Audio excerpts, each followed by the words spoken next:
किसके बेटे ने ली? मेरा बड़ा बेटा पूरे आत्मविश्वास से हाथ उठाकर बोला, चांसलर सू के बेटे ने। और दूसरे स्थान पर कौन था? चांसलर सू के बेटे। तीसरे स्थान पर चांसलर सू के बेटे।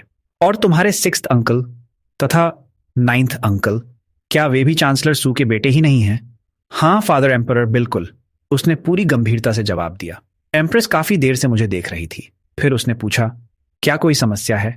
मैंने बहुत देर तक सोचा, फिर चारों बच्चों की तरफ देखकर पूछा, तुम में से कौन क्राउन प्रिंस बनना चाहता है? इन बच्चों ने कभी कोई असली कठिनाई नहीं झेली थी। उन्हें शायद यह समझ नहीं था कि क्राउन प्रिंस का पद कितनी भारी जिम्मेदारी है, लेकिन रॉयल फैमिली में जन्म लिया है तो जिम्मेदारी उठानी ही पड़ेगी, चाहे वे चाहें या ना चाहें। यह उनकी फेट है। एम्प्रेस ने मुझसे पूछा, आप किसे चुनने वाले हैं? ये डोंगलन को। वह सबसे बड़ा बेटा है, उसे अपने भाइयों के लिए उदाहरण बनना चाहिए। अगले दिन इंपीरियल कोर्ट में सभी ऑफिशियल सिर झुकाकर खड़े थे। मैं धीरे धीरे ड्रैगन थ्रोने पर बैठा। सेरेमोनियल ऑफिस के चीफ यूनिट ने तुरंत इंपीरियल डिक्री पढ़ना शुरू किया।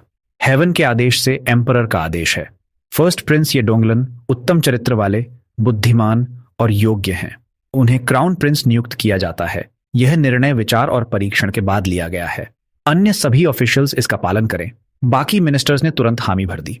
सिर्फ ड्यूक दिंगुओ का बूढ़ा चेहरा बिना किसी भाव के खड़ा रहा, मगर मैं तो निश्चिंत हो गया था। मैंने आदेश दिया कि उसी दिन से क्राउन प्रिंस को ग्रैंड ट्यूटर के स्वयं पढ़ाएंगे। तभी एक यूनक हांफता हुआ दौड़कर आया। योर मैजेस्टी, बहुत बुरी खबर है। क्या हुआ? क्राउन प्रिंस को क्या हुआ?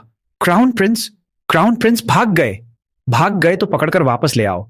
नहीं योर मैजेस्टी, क्राउन प्रिंस रातों रात ग्वैंगलिंग टेम्पल चले गए और सिर मुंडवाकर मंक बन गए। जब मैं ग्वैंगलिंग टेम्पल पहुंचा तब तक ऑर्डिनेशन सेरेमनी पूरी हो चुकी थी। ये डोंगलन शांत बैठा मेडिटेशन कर रहा था और उसके होंठ लगातार हिल रहे थे। ये डोंगलन, अमिताभ, उसने आंखें खोले बिना कहा, बेनेफैक्टर, आपने किसी और को पहचान लिया है। इस गरीब मंक का धार्मा नेम कोंग दाओ है।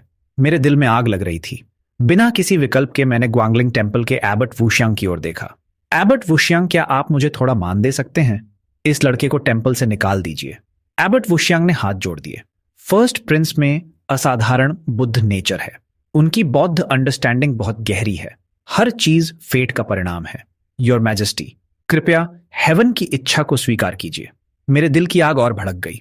तभी चांसलर ने बगल से धीरे से याद दिलाया, योर मैजेस्टी, ग्वांगलिंग टेम्पल ग्रेट जाओ का सबसे प्रतिष्ठित बुद्धिस्ट टेम्पल है। वहां महान मंक्स हैं और पूरे देश में उनके अनगिनत फॉलोअर्स हैं। आपको सोच समझकर निर्णय लेना चाहिए। मैं भला ग्वांगलिंग टेम्पल की ताकत नहीं जानता था। मैं बस अपने बड़े बेटे को बहुत देर तक देखता रहा। इस तरह क्राउन प्रिंस का उम्मीदवार अब मेरा दूसरा बेटा ये फुगवांग बन गया। दूसरे बेटे को बड़े बेटे की तरह